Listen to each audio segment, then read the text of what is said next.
Hi Mario, how are you? So I'm wonderful, doing great, Ranjeet. How are you? wonderful. So what we do we have today? We have a couple of questions. So I'm going to answer this first one. It's our featured question. What are the best practices for choosing references for an EB1A petition, and why are friends and family strongly discouraged as an expert reference? Okay, let me try to answer the second part first. Actually, USCIS could always seek response or kind of validation about you or your work from an independent and reliable and probative sources. That's the kind of tonality which is mentioned out there. And obviously, if your friend and family are giving you some kind of a response or something, it would always be biased. Let's appreciate that. So it would not make any sense whatsoever. So, however, the best practices would be as follows in my view. Number one, for what purpose is somebody giving you that reference? For example, for what specific criteria are we talking about? Let's say, for example, USCIS has been very clear that reference letters are form a cornerstone of evidences and part of the evidence also as far as possible. So let's say, for example, if you are targeting critical role, then in that case, somebody who is well versed with you or your work during the job or during the company where you have worked for, it could be your past manager or even a current manager or your employer. That would be the best way to do it. Somebody that needs someone has to have a locus. That's a fundamental principle, I would say that. Somebody with no locus. Now, locus means has to be known. You should be known. I always kind of mention that there are three kinds of people to whom you can seek letters from. The one is somebody who would kind of know you and know your work. Somebody who kind of or maybe somebody who knows you and you have some personal relationships also with that person. The second would be who knows you and your work, but you may not have a personal relationship with that person. And third category would be somebody who knows you only by virtue of you. Somebody who is in field, somebody who is an expert. Now, these three categories of people for the best practices it would fall into either, let us say, original contribution, or it could be critical role. Or let's say, for example, you did a judging with somebody, say in hackathon, you can get a letter from a person who was with you as an evidence. So that serves as an evidence that you actually performed the job. Maybe sometimes people have seen giving photographs, somebody people giving indication the nature of the work that they actually conducted, things like that. It actually would help you for this particular purpose. I would say that the best practices is definitely to get from one of the three pointers what I told you, and it would definitely be a bad idea to get from friends and families because of the reasons as I've told you, because it would not be an objective evidence in that particular case and not a probative, and there has to be independent also. I hope that answers the question. Absolutely. This next question is actually from our EB1A Aspirants group. If you want to pull it on the screen real quick, and we can answer it. Yeah, wonderful. Let me just look at it. Yeah. Oh, it's a pretty intense question, I would say. This lady or a gentleman has got unfortunately annoyed, and it reads that I filed for EB1 in August and moved to premium processing in November. Okay, got annoyed, stating that although person has met 4 out of 10 criteria as required by 3, the officer does not see a final merit.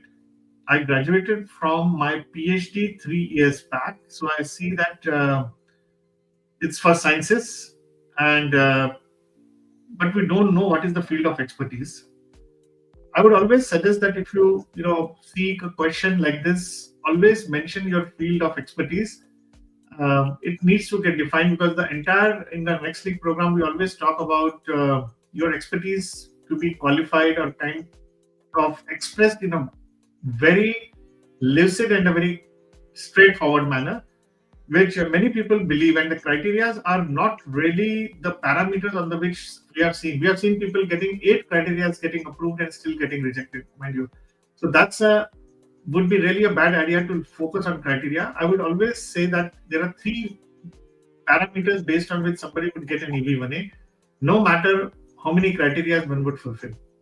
Number one would be, are you an expert in your field? You have to be in the top 1% of your field of expertise. If you are not, it's highly unlikely that you will get it. That's number one. Number two is that is US going to get benefit out of your expertise? That's number two. If US would not see, and you have to burden of persuasion is upon you to prove that. And third and most important thing is would you continue in the field of expertise? So this is manifested by your personal statement. This is manifested by your other documents, like letters. So every activity, every initiative that you do should be focused on these things. Now, having said this, it's talking about I work in a critical capacity in an organization in the leading company. But what has been the success metrics for you in the? I'm a little confused because though you are a PhD, what are your performance metrics, which I don't understand right now? And command high salary. And most of the people who tend to be criteria centric, it's very difficult for them to prove their extraordinary ability. And media about my work discussing and original contribution in addition to my 17 journal publication and 18 conferences. I also had one patent. Now, what is the output of that patent? You see, for EB1A, it's not important what you do. The question is, what is the impact of what you have done? That's more important. And it's talking about USCIS, intending to deny the petition is low citations because it looks like the focus is on sciences. What has been the comparative citations of other experts in the field can be given. I have not provided sufficient proof that technology a priori is used for others. That's the impact factor. About this, I have a couple of papers published in the last 12 months. Okay, I see some of the comments out there where people are saying that it is about the duration of the sustained acclaim, which is being questioned also here. Final merit is about sustained acclaim essentially. It all depends on time is not the necessary factor. I always say that there are three parameters for sustained acclaim. One is the knowledge that you had to gain to become the person of excellence. Number two would be the intensity of the work that you have done. And third is the impact of the work that you have done. So I'm not very sure whether all this has been presented properly. If I have proven that I have commanded high salary but has not provided, so you have to actually give some persuasive argument that how much are you drawing, what percentile it is, or you can give a comparative analysis of other people. So these are, I think, some of the things. I have done a lot of peer review, but this does not signify international recognition. So it is about whatever criteria you have approved, they have tried to kind of go into the depth that they are not substantial. So every criteria that you are tackling, the one way to look at it is that what is the national interest, what is the sustained acclaim of that actually. And I feel that nail in the coffin of my EB1A aspirations is citation count. Well, I do not necessarily would like to say this. I have seen people who are getting less citations than you possibly, who have got it. My immediate take, Mario, for this person would be kind of, one can always try to respond to this, but not to bank on this particular response at all, actually, here. I think my take would be to kind of possibly file a fresh petition with fresh evidences. That might be better, wherein one can define one expertise and connect it to national interest and benefit to the United States. That would be the best way to do it. That's my take. But as I said, this is not a legal advice. One can always check with one's lawyer and proceed further.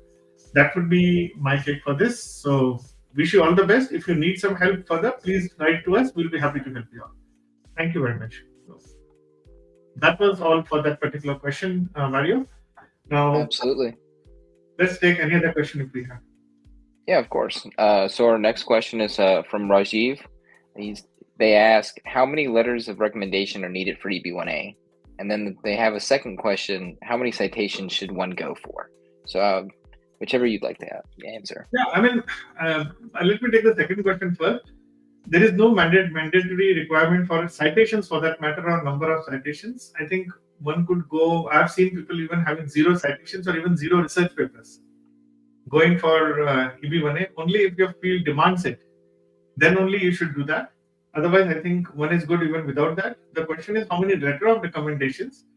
I think if you are somebody still looking for a quantification metric for that, I've seen a general trend from 6 to 12 has been good enough, but I've also seen people having just 3 to 4 to even 40 to 50 letters. I mean, but that would be, if you want to do that, you don't have to overdo things also. The whole idea is that, okay, fine, if you're applying for what specific criteria I've been talking about. So, for example, if you're going for a critical role, then yes, you may need to prove that your role has been critical in the organization. That should be helpful.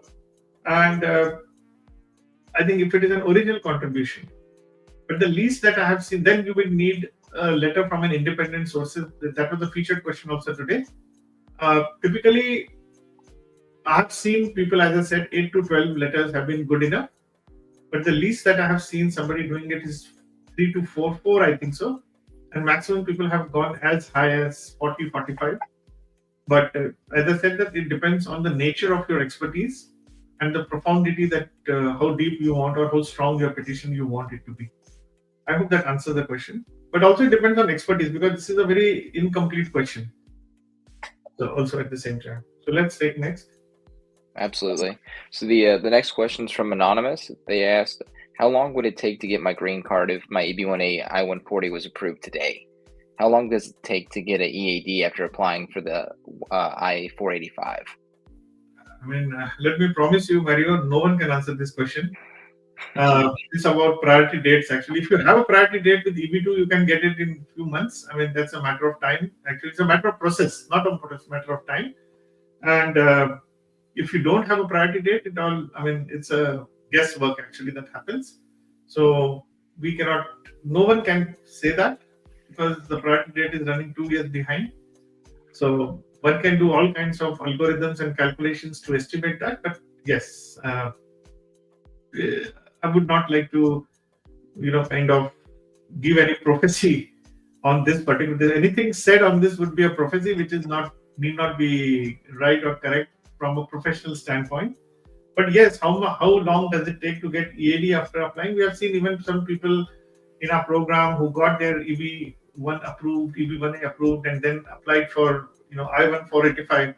They didn't even get EAD. They didn't even apply for EAD. They simply got green cards in as fast as 45 days, and somebody getting as delayed as 3 to 4 months. So EAD may be a little earlier than that. So that's how I would say this, actually, Mario. Absolutely. And I think that's a good answer, just more so like a rough estimate maybe of what their timeline may look like. But the next question is going to be from Anonymous. It's kind of similar to the one that we had asked previously. Kind of gives you a little bit of background on what they are. It says, I'm a big data principal architect and planning to apply under 3 criteria: high salary at 260K base and overall 350K. They have memberships of IEEE senior and BCS, and their critical role can get reference from 5 people: directors, VP, and CEOs. They ask, will this be enough? I have 1 paper published, but no citations. My kid's 17 years old, and it's super critical for me to get EB1A, but wondering what else would be done in this short span. Yeah, I think I can appreciate the stress and the intent behind you getting EB1A. But let's understand that, as I mentioned before, that EB1A will come to you only under 3 parameters, actually, which I said. First is that, are you a global expert? So is this what, as a big data principal architect and planning, if you are the top 1% of this particular field of expertise, if this is what you are going for, would be like, how would a top 1% look like? That's, I think you need to do a little soul searching on that. Here I would say this. If it is true, you may try. But I think in my instant comment or loud thinking would be that there could be a lot more opportunities for somebody who is in your field of expertise to show that one is much more profound, actually, than that can be displayed. Because those 3 parameters, I personally would feel, would not cover the encompass the profundity of somebody who is in the top 1% of this particular field. There would be a lot of speaking engagement. There could be judging opportunities. Possibly somebody might get some additional awards. I always tell people, Mario, that from the people who are in the program, that if somebody were to Google you, So, let's say, for example, if when I was applying for EB1A at a point of time, if somebody were to type your name, that expertise should come forward on the screen. And the highest degree of testimony of that person being EB1A ready would be also if somebody were to type that expertise on the computer screen and your name should come up. If you can reach to that level of excellence, Mario, then you have arrived. And I always say that these criteria are only lens to prove those three things, that you are an expert, your expertise is beneficial to the USA, and you will continue in that field of expertise. That's it. I think let's keep it very simple here. The criteria are only a lens to prove this three things, are only leverage or an opportunity levers to prove that actually.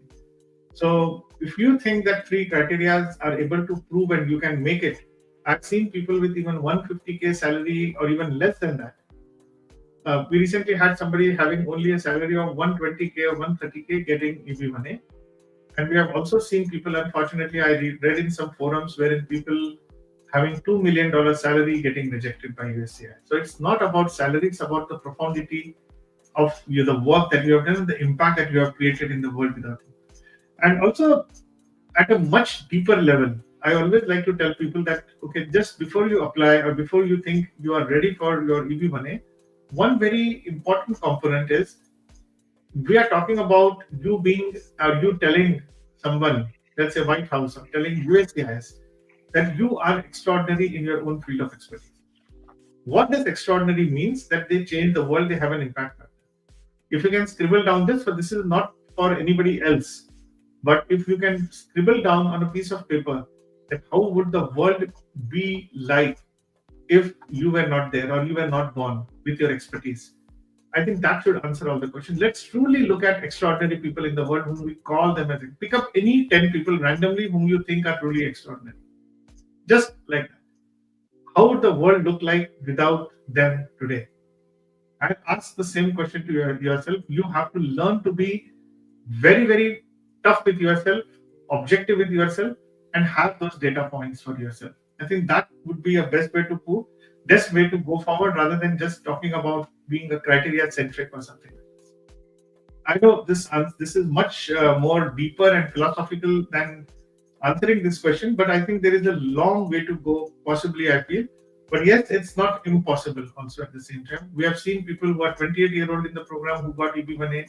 I've heard, after having studied over 1,000 cases, met hundreds of EB1 achievers, at least 30-35 being from the program. I'm pretty confident that with this gentleman's experience or lady experience, I definitely think that one can do it. So that would be my response. And let's take the last question. Absolutely. So the last question's from Suraj. They ask, I've been working in the field of supply chain management for a big company in the USA for the past 17 years. My company has made significant contributions to the industry. However, my company is unwilling to support my EB1A application. Can I use my company's contribution to showcase my contribution? I lack published articles or media coverage about myself, and I haven't received individual awards but my company has won many awards due to my work. What are my chances? Okay. See, again, I'm saying that let's not focus only on the company or where you have worked, but yes, if the company has made significant contribution to the industry by virtue of your work, you definitely stand a good chance. I understand that when you say the company is unwilling to support your EB1A application, I understand that it's about company refusing to be a petitioner. You can definitely do a self-petition. Answering your other parts of the question, like can I use my company's contribution to showcase my contributions? Yes, obviously, if you have played a role in that actually. Published articles or media coverage about myself, it's absolutely fine because most of the people who are in company, because your field may not demand that. The question here is again that how would the best or top 10% or 1% of people would look like in your field and you have risen to the top. I think that should be good. And if you haven't received individual award, but the company has won the awards, and you can substantiate that with evidences, definitely, I think you stand a good opportunity, I would say that, Mario. But yes, I think the case will have to get built up, certain metrics to be quantified, and depending on other parameters which are there, I think we can definitely kind of help. If it is required. So that's all, friends, we have for today. If you want your questions to be raised, please write to us or to me, to Mario, or you can put up the questions in the EB1A Aspirants group. Reach out to us, and if you want to join the program, please, reach out to us to the next league program, and we'll be more than happy to help you. And thank you very much, Mario, for having me today. Absolutely. Thank you for joining us today. If you have any further questions or need personalized guidance, please reach out to us. We are here to help you every step of the way in your journey towards achieving your American dream. Let's connect and make it happen together.